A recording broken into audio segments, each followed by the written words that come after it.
Alright, and hey there, Prox Gaming Crew, and this is Proxify here, and we are back for some more of the Final Fantasy X Let's Play. And if you did miss out during the last one, well, we went and did some exploration around within this whole Bikanel Desert, and we got to find a little bit more of our party members, but we're still missing on just one more other party member on our team, and that, of course, is going to be with Yuna. And where the heck is Yuna going to be at? Well, we are going to have to go and reach on over to where Riku's home turf is actually going to be around within this said episode for today, but there is going to be a situation that's going to be happening, and we're going to have to go and try to help out with that said bed.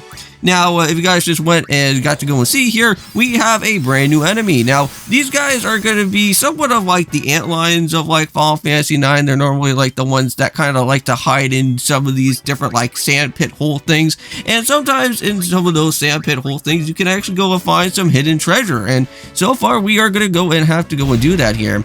Now, I've learned myself a little bit of a strategy for one of these guys, and that is, of course, that you want to go and send out for a sleeping powder if you do have one of those, and if you can go and do that, you can kind of make sure that this guy goes to sleep for a little bit, and then you can just go and just start setting up on a lot of the different fire type of moves. Now, the good thing here is that during my time of this actual Let's Play, from what you guys did not get to go and see, is that I'm normally cutting out most of the different sphere grid, like boosting up on most of my teams and everything, and so far, Kamari has made it all the way over towards into the second phase of what we do need to do within those black magic spells. So at least for right now, we do have one move, and that is going to be, of course, for the fire damage. So that is going to be very helpful for that.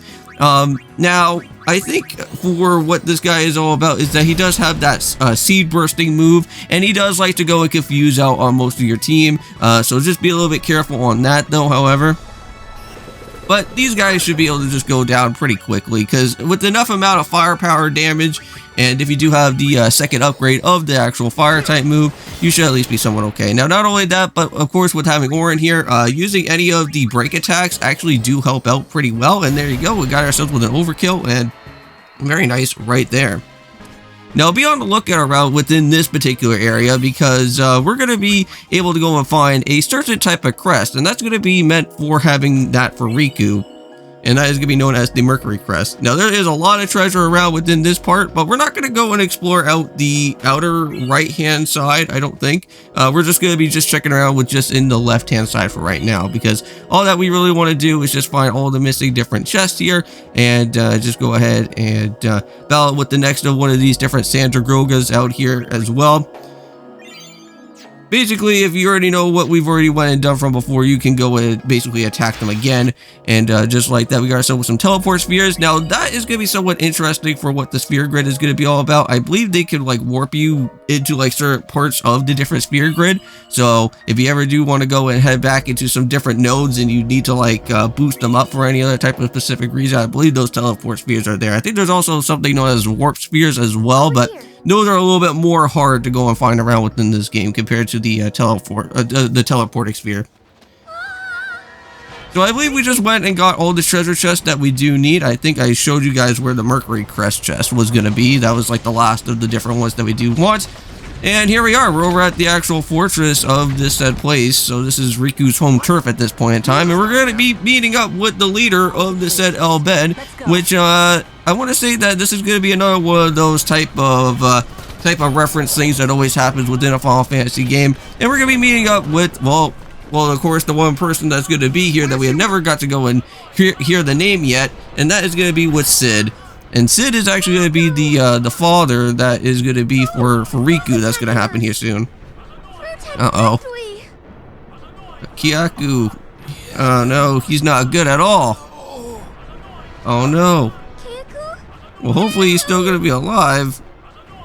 I don't think that is going to be happening anymore.